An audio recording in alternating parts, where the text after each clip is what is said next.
may plema ka, di ba, ang bigat sa dibdib. Ang hindi alam ng marami, hindi basta plema yan eh. Ang plema, may kasamang bakterya, may kasamang virus. Kaya yun ang lalong nagpapabigat ng pakiramdam mo.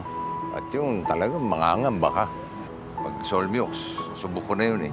Kaya ako, wala akong inaalala. Ang Solmiox kasi, may bacteria at virus expel action. Kumbaga, nilalabas na yung punot dulo ng ubo. Bakit ka ba may ubo? Dahil doon sa mga virus na yan, mga bacteria, at yun ang inilalabas ng Solmiox. At pag nag-Solmiox ka, mawawala yung pangamba.